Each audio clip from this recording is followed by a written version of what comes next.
Cambridge IELTS 8 by University of Cambridge ESOL Examinations, published by Cambridge University Press. This recording is copyright. CD 2. Test 3. You will hear a number of different recordings, and you will have to answer questions on what you hear. There will be time for you to read the instructions and questions, and you will have a chance to check your work. All the recordings will be played once only. The test is in 4 sections. At the end of the test, you will be given 10 minutes to transfer your answers to an answer sheet. Now turn to Section 1. Section 1. You will hear an estate agent talking to a customer who wants to rent a house. First, you have some time to look at questions 1 to 8.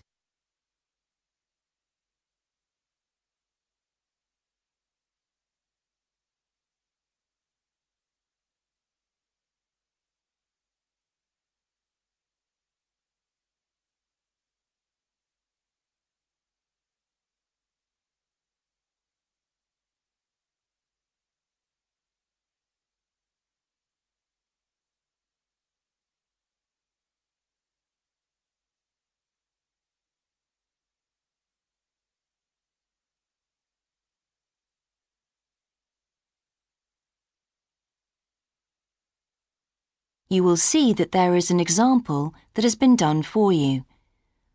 On this occasion only, the conversation relating to this will be played first. Good morning. How can I help you? Hello. I'm interested in renting a house somewhere in the town. Right. Could I have your name, please? Yes, it's Stephen Godfrey.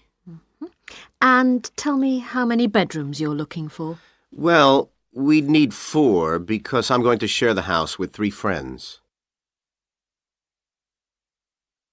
The number of bedrooms needed is 4, so 4 has been written in the space. Now we shall begin. You should answer the questions as you listen, because you will not hear the recording a second time. Listen carefully and answer questions 1 to 8. Good morning. How can I help you? Hello. I'm interested in renting a house somewhere in the town. Right. Could I have your name, please? Yes, it's Stephen Godfrey. And tell me how many bedrooms you're looking for. Well, we'd need 4 because I'm going to share the house with 3 friends. OK. There are several of that size on our books. They mostly belong to families who are working abroad at the moment. What about the location? It'd be nice to be central. Oh, that might be difficult, as most houses of that size are in the suburbs. Still, there are a few. What's your upper limit for the rent? We'd like something around £500 a month, but we could go up to £600 if we have to. But we can't go beyond that. Do you know how long you want to rent the house for? The minimum let is 6 months, as you probably realise. We're at college here for 2 years, and we don't want to have to move during that time if we can avoid it. Right. And how soon do you want to move in? All our lets start on the 1st of the month. Well, as soon as possible, really, so that means September 1st. OK. Let me have a look at what we've got. We have photographs of all the houses on our book, so you can get an idea of what they're like. There's this one in Oakington Avenue at £550 a month, combined living room and dining room with a separate kitchen. It doesn't have a garage, though you can park in the road. We'd prefer to have one if possible. Right.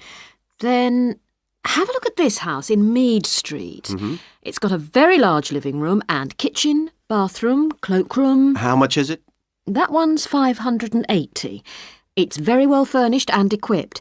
It also has plenty of space for parking, and it's available for a minimum of a year. Oh, and there's a big garden. I don't think we could cope with that, to be honest. We'll be too busy to look after it. OK.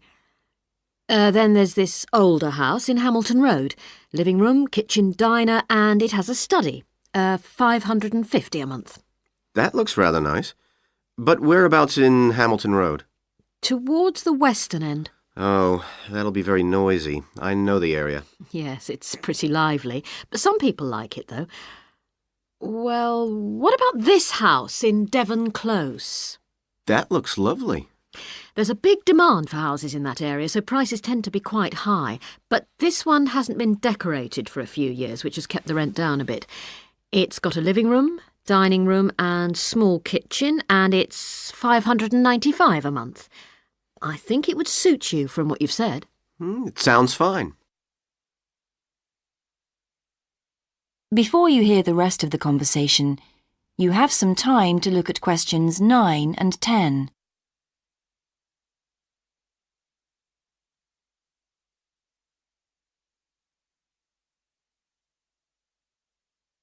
Now listen and answer questions 9 and 10. Why's that part of town so popular? Well, there's a big scheme to improve the district, and it'll soon have the best facilities for miles around. What sort of thing? There's a big sports centre under construction, which will be very impressive when it's finished. In fact, the swimming pool's already opened, ahead of schedule, and it's attracting a lot of people. What about cinemas? Are there any in the area? The only one closed down last year, and it's now in the process of being converted into a film museum. The local people are trying to get a new cinema added to the scheme. I think I heard something about a plan to replace the existing concert hall with a larger one. Ah, that's due to start next year. Well, it sounds an interesting area to live in. Could I go and see the house, please? Yes, of course. That is the end of section 1. You now have half a minute to check your answers.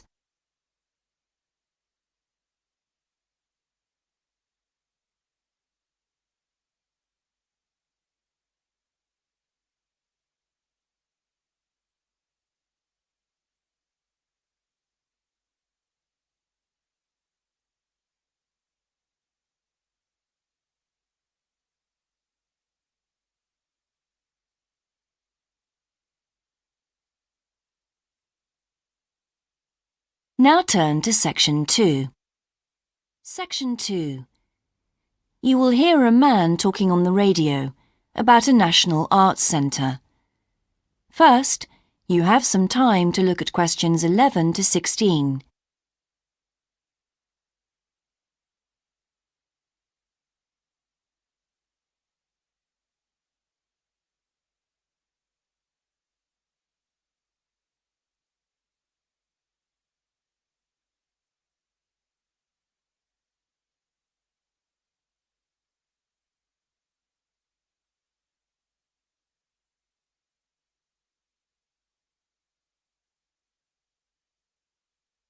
Now listen carefully and answer questions 11 to 16. Hello, and welcome to Focus on the Arts. I'm your host, Dave Green, and this is your very own local radio programme. Every Friday evening, we put the spotlight on different arts and culture facilities and look at the shows and events that are on offer in the coming week.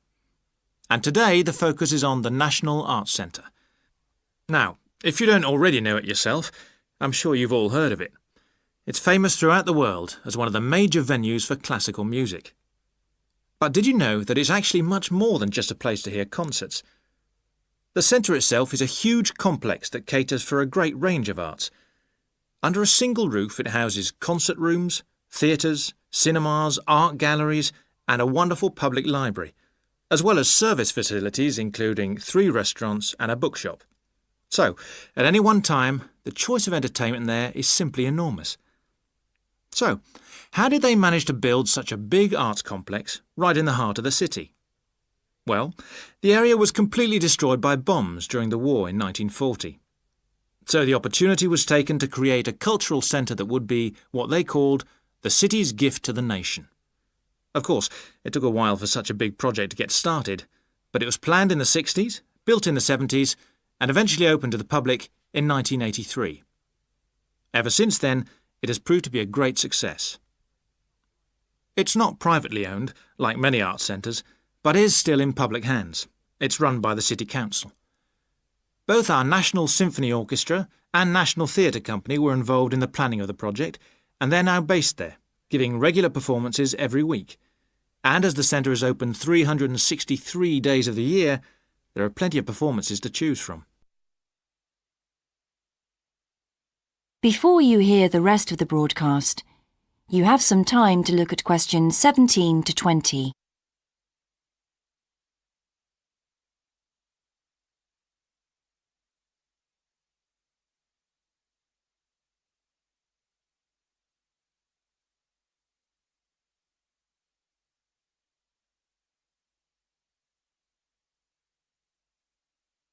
Now listen and answer questions 17 to 20. So, to give you some idea of what's on, and to help you choose from the many possibilities, we've made a selection of the star attractions. If you're interested in classical music, then we recommend you go along to the National on either Monday or Tuesday evening at 7:30 for a spectacular production of The Magic Flute, probably the most popular of all Mozart's operas. It's in the Garden Hall, and tickets start at only £8, but you'll have to be early if you want to get them that cheap. And remember, it's only on for those 2 evenings. For those more interested in the cinema, you might like to see the new Canadian film, which is showing on Wednesday evening at 8 p.m. in Cinema 2, and that's called 3 Lives. It's had fantastic reviews, and tickets cost just £4.50, which is a reduction on the usual price of £5.50. So, it's really good value, especially for such a great movie. But you can see the centre's main attraction at the weekend, because on Saturday and Sunday, 11 a.m. to 10 p.m, they're showing a wonderful new exhibition that hasn't been seen anywhere else in Europe yet.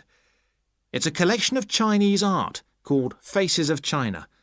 That's in Gallery 1, and it has some really fascinating paintings and sculptures by leading artists from all over China.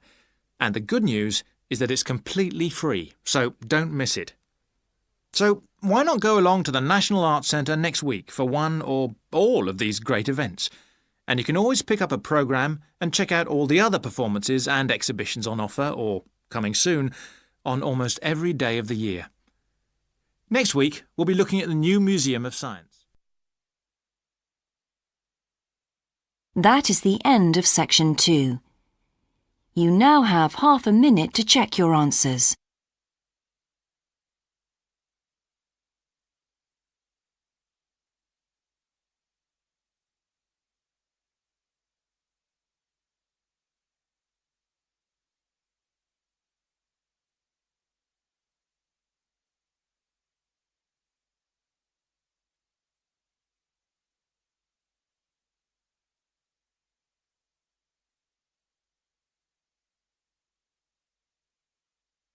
Now turn to section 3.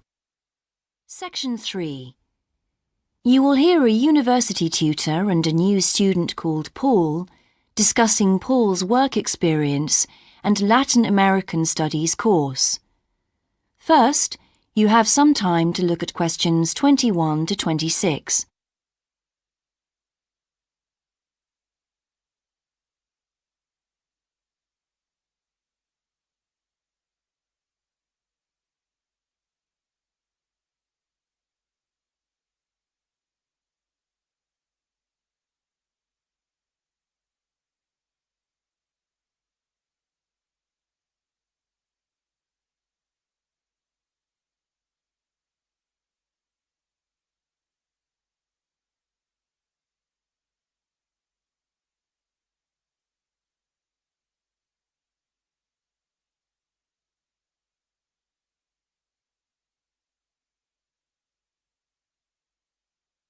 Now listen carefully and answer questions 21 to 26. I've been reading your personal statement, Paul. First, let's talk about your work experience in South America. What took you there? Was it to gain more fluency in Spanish? Well, as I'm combining Spanish with Latin American studies, my main idea was to find out more about the way people lived there.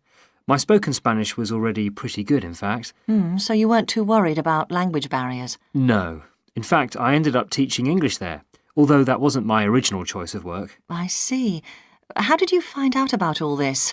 I found an agency that runs all kinds of voluntary projects in South America. What kind of work? Well, there were several possibilities. You mean construction, engineering work? Yes, getting involved in building projects was an option. Then there was tourism, taking tourists for walks around the volcanoes, which I actually chose to do, and then there was work with local farmers. But you didn't continue with that project. Why not? Because I never really knew whether I'd be needed or not. I'd thought it might be difficult physically, but I was certainly fit enough.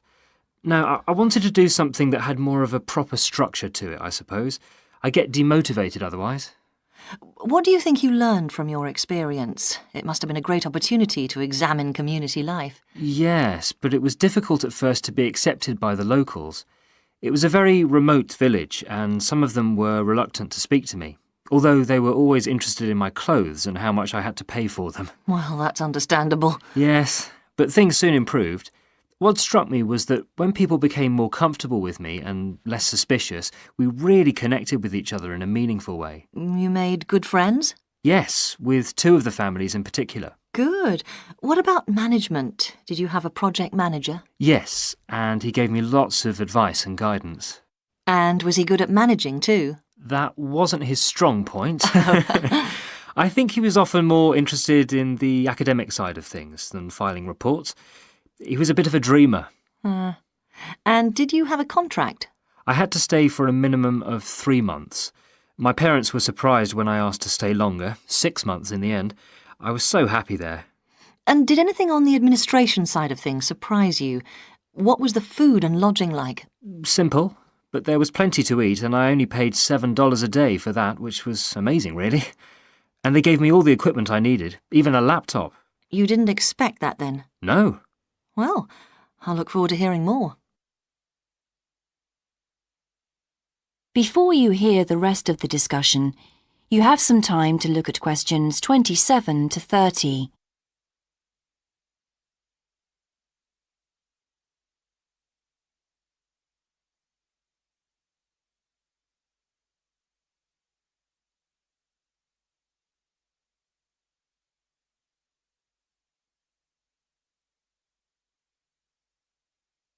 Now listen and answer questions 27 to 30.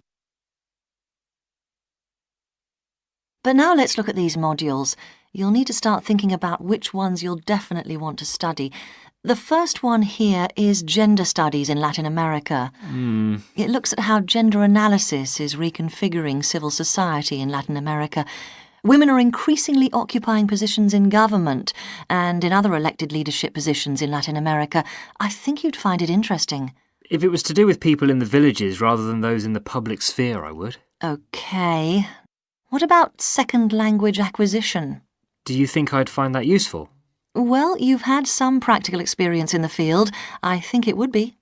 I hadn't thought about that. I'll put that down as a definite then. OK. What about Indigenous women's lives? That sounds appropriate. I thought so too, but I looked at last year's exam questions and that changed my mind. Don't judge the value of the course on that. Maybe talk to some other students first and we can talk about it again later. OK. Yes, and lastly, will you sign up for Portuguese lessons? My Spanish is good, so would I find that module easy? Not necessarily. Some people find that Spanish interferes with learning Portuguese, getting the accent right too. It's quite different in a lot of ways. Well, I'd much sooner do something else then. All right. Now, what we need to do is make a... That is the end of section 3. You now have half a minute to check your answers.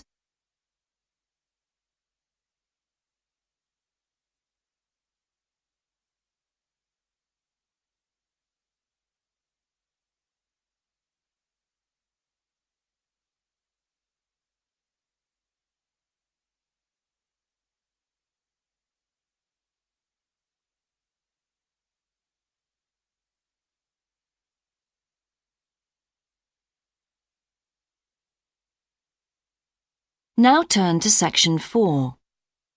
Section 4. You will hear a lecture about success in business systems. First, you have some time to look at questions 31 to 40.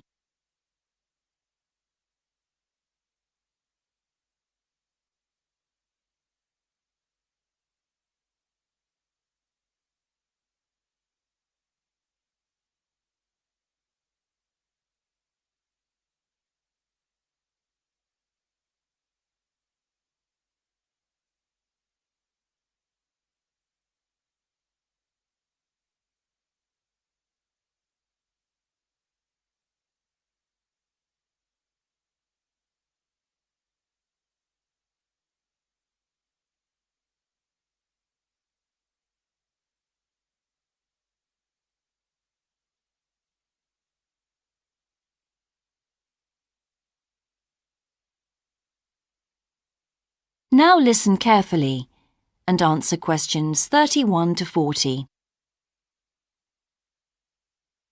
Good morning, everyone. In the last few lectures, I've been dealing with business finance, but now I'm going to move on to business systems. And in today's lecture, I'm going to talk about what can go wrong when businesses try to copy their own best practices. Once a business has successfully introduced a new process, managing a branch bank, say, or selling a new product, the parent organization naturally wants to repeat that success and capture it, if possible, on a bigger scale. The goal, then, is to utilize existing knowledge and not to generate new knowledge. It's a less glamorous activity than pure innovation, but it actually happens more often, as a matter of fact. However, surprisingly, getting things right the second time is not necessarily any simpler than it was the first time. Now, there's been a lot of research into how companies can repeat their previous successes, and it certainly hasn't been confined to the United States.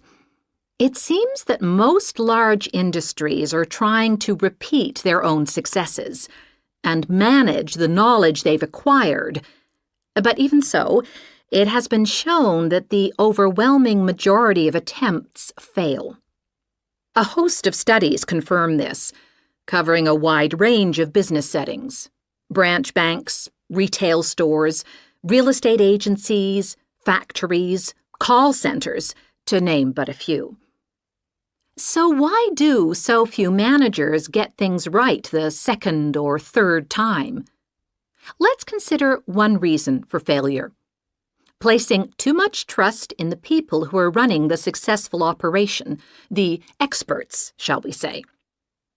Managers who want to apply existing knowledge typically start off by going to an expert, such as the person who designed and is running a successful department store, and picking their brains. Now, this approach can be used if you want to gain a rough understanding of a particular system, or understand smaller, isolated problems. The trouble is, even the expert doesn't fully grasp the whole thing, because when it comes to complex systems, the individual components of the process are interwoven with one another. The expert never has complete access to the necessary information. And the situation's complicated even further by the fact that experts are usually not aware of their own ignorance. The ignorance can take various forms. For instance, a lot of details of the system are invisible to managers. Some may be difficult to describe, learned on the job, and well known by workers, perhaps, but impossible to describe in a way that's helpful. And there are some things that people know or do that they're not even aware of.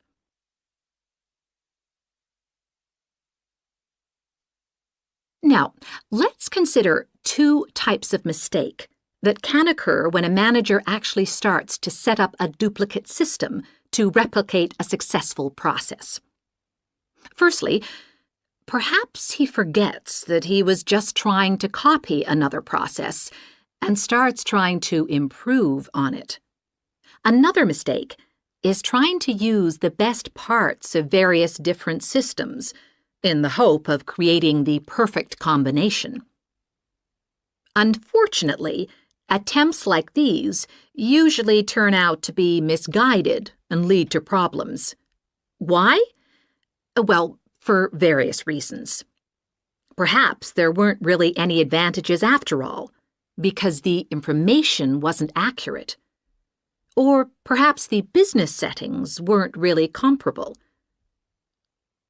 More typically, the advantages are real enough, but there are also disadvantages that have been overlooked. For example, the modifications might compromise safety in some way. So, what's the solution? Well, I don't intend to suggest that it's easy to get things right the second time.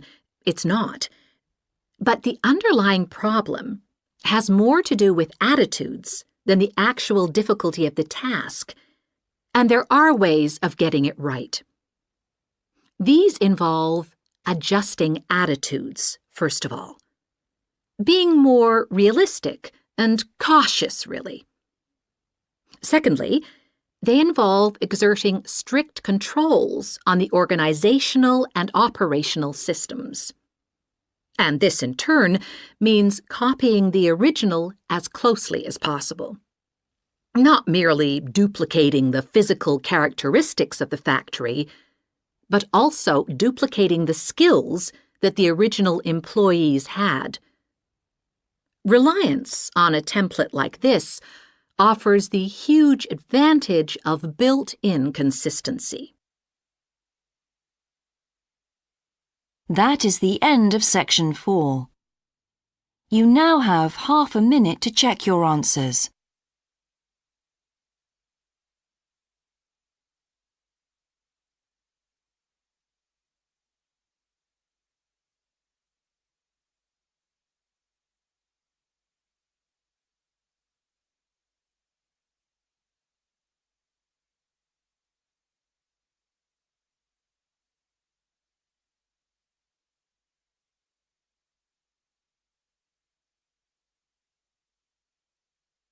That is the end of the listening test.